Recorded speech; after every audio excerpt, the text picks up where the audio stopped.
Welcome to today's podcast on MedSynapse, where we bring you insightful conversation with leading expert in medical field. Hi, I'm your host, Dr. Smarika Bhatt, and today we are diving into the evolving landscape of sepsis management with a special focus on antibiotic stewardship. Our guest, Dr. Tushau Prasad, is an expert in emergency physician and administrator with over a decade of experience in critical care. Dr. Tushau currently leads the Emergency Medical Service Program at Gujarat Hospital, Mumbai, where they oversees pre-hospital care operation training and safety. Welcome, Dr. Tushau, for the podcast today. We are excited to host you. Thank you so much, Dr. Samarika, for having me on this platform. I'd Uh, like to start by expressing my sincere gratitude to the MedSynapse community for providing this opportunity to discuss a critical topic that affects millions of patients worldwide. we'll start our first question. So, Dr. Prasad, how have advances in rapid diagnostic technology such as multiplex PCR and novel biomarkers influences your decision making in initial antibiotic selection for septic patients? What impact has had on your institution antibiotic stewardship protocols? So, the evolution of diagnostic technologies has been instrumental in improving sepsis management. Traditionally, we've been diagnosing sepsis by culture-based methods, which would take anywhere between 24 to 72 hours, forcing clinicians to delay their antibiotic therapy. This would often result in poor patient outcomes, increased mortality and morbidity, and it also led to antimicrobial resistance. However, recently there have been rapid diagnostic technologies like the ones you mentioned, multiplex PCR, MALDI-TOF, MS, and novel biomarkers have revolutionized the way we diagnose and treat sepsis. So let's talk about the key technologies that are helping us in treating and diagnosing sepsis early. Let's start with multiplex PCR. Now, what does multiplex PCR do? Basically, it detects multiple bacterial, viral, and fungal pathogens along with resistance markers within hours. It helps the clinician move from empirical to targeted therapy quickly. Now, MALDI-TOF MS, it provides rapid identification of pathogens through protein profiling within minutes. So you can understand that a process which used to take 24 to 42 to 48 to 72 hours is now being executed into minutes. Now, how does that help the clinician is he can identify the pathogen early and start a targeted based antimicrobial therapy at the initial stage of sepsis. Secondly, we have a biomarker called procalcitonin, we have C reactive protein, and we have interleukin 6, that is IL-6.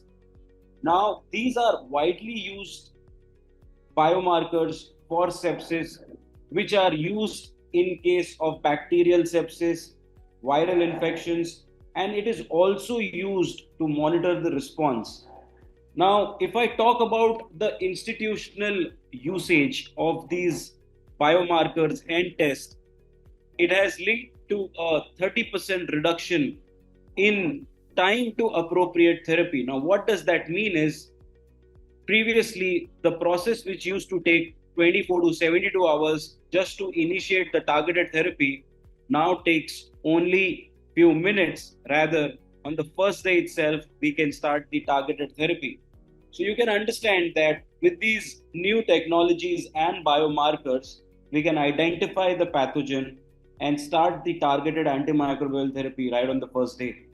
Okay, that's very fantastic that you have shared the time-saving approach of the new budding technology. Could you share your institutional approach to antibiotic de-escalation in sepsis, particularly focusing on the timing and critical use when transitioning from broad spectrum to targeted therapy, and how do biomarkers like procalcitonin influences this process? Yeah. So antibiotic de-escalation is a vital component of sepsis. Now, once Correct. empirical therapy is initiated, it is crucial to reassess and transition to a narrower targeted antibiotic based therapy so that the patient response is better. Now, what our institutional approach is, we follow a 42 to 72 hour reassessment protocol based on number one, the microbiological result. So, positive cultures allow for the switch to targeted therapy along with biomarker trends. So, we have procalcitonin, which is an excellent tool for guiding de escalating decisions. A declining trend often suggests infection control, allowing safe antibiotic discontinuation. So, there may be improvement in the vital signs, organ function, and inflammatory biomarkers. Now, if there is a 50% reduction in procalcitonin over 42 hours, what it indicates is there is clinical improvement. Along with that, we also monitor biomarkers like CRP and in some cases IL-6. Now, this helps us to monitor ongoing inflammation and it supports our decision regarding therapy continuation or cessation. Now, let me tell you that there are a few challenges also which are faced. Now, sometimes, because it is such a personalized decision and it differs from physician to physician, sometimes a physician may be reluctant due to a fear of relapse or secondary infection that he may not discontinue the therapy. But as we move ahead and more evidence is available, it is very clear that early identification of pathogen, usage of biomarkers are excellent tool in de-escalating the antibiotic therapy. So, Dr. Prasad, in the context of rising antibiotic resistance, how do you strike a balance between ensuring effective empiric coverage and adhering to antibiotic steward principles, especially in settings with high rates of multi-drug resistant organisms? Yeah, so balancing the need for broad spectrum empiric therapy will always be a complex decision. The approach will differ from physician to physician and hospital protocol. Now, I can talk about the approach that we have established in our institution. Now, depending on the risk factors, like there may be previous antibiotic exposure, recent hospitalization, and comorbidities like diabetes or immunosuppression, if these factors are present in the patient, we do take time to de escalate on our antibiotic therapy and we wait for the clinical signs to improve. Also, we have to remember that there are few local resistant patterns. That is why utilizing the institutional antibiogram to guide initial therapy is so important. Right. Again, the severity of illness has to be factored in. Critically ill patients often require extended and broader antibiotic coverage for an extended period of time before de-escalation is thought about. Now, what could be the strategies to improve the balance?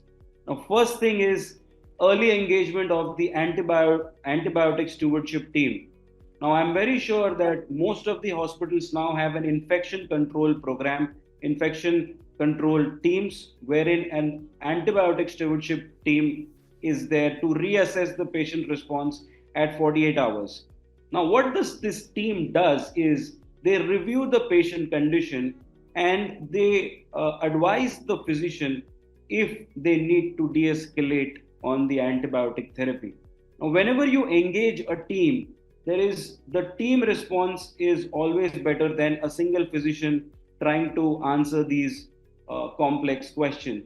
So, I would say that in a hospital, it is very important to have a comprehensive infection control team, use decision support tools and automated alerts to flag overuse of last resort antibiotics like carbapenems.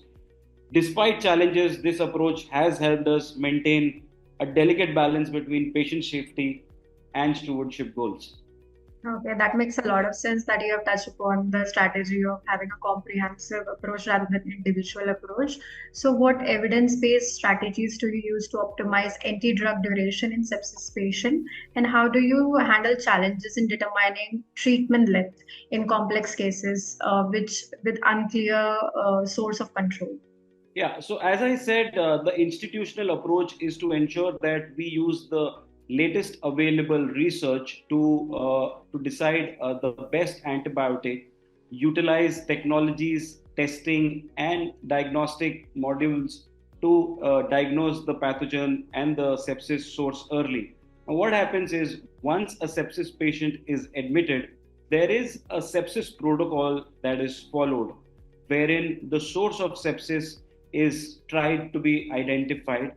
Of course, we need to send the cultures in the initial few minutes of identification of sepsis, is because, like the golden hour therapy in trauma, there is golden hour in sepsis as well. What you need to do is the moment you identify the sepsis diagnosis, you have to collect the appropriate cultures and follow the 1 hour bundle and the 4 hour bundle.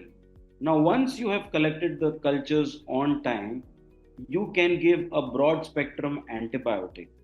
Once the cultures have grown a pathogen, you can then initiate a targeted antibiotic therapy.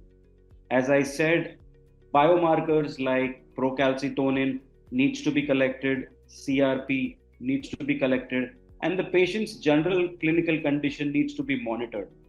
And then the hospital infection control team with the antibiotic stewardship program comes into the picture, where they take a collective decision at the end of 48 hours to either escalate the antibiotic or to de-escalate. Most of the time, the de-escalation of antibiotic is decided upon by the clinical condition, the procalcitonin levels, and the overall patient condition.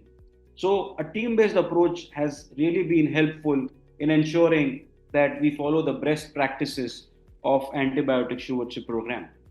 Thank you so much, Dr. Prasad. And speaking of multidisciplinary approach, could you elaborate on how your institute ensures collaboration among specialties to optimize antibiotic uses? Correct. So once a hospital has formulated its infection control team, it is very important that they ensure that there is regular training and there is regular upgradation of knowledge.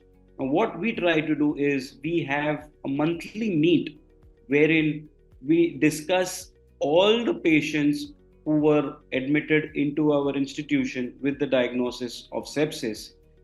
We monitor that did we follow the best practices in all these cases, and we identify any opportunity for improvement. For this, as I said, the physician, the administrator, the microbiologist, the infection control nurse team has to be there to ensure that it is a comprehensive approach.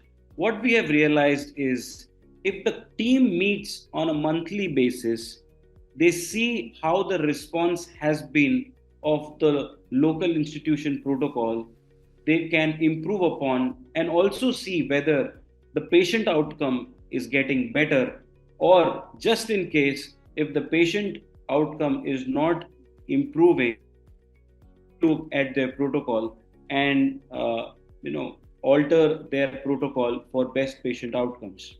Thank you so much, Dr. Prasad, for sharing your insights and expertise with us and telling us on the sepsis management and antibiotic stewardship. And thank you to our viewers for tuning in. And remember, if you are a healthcare professional who is eager to delve deeper into medical topics or have questions, do not hesitate to join us on MedSynapse platform. MedSynapse platform is not just a resource, it's a dynamic space where you can connect with your medical peers, participate in meaningful discussions, and contribute to the ongoing evolution of healthcare. So until next time, stay healthy, take care, bye bye.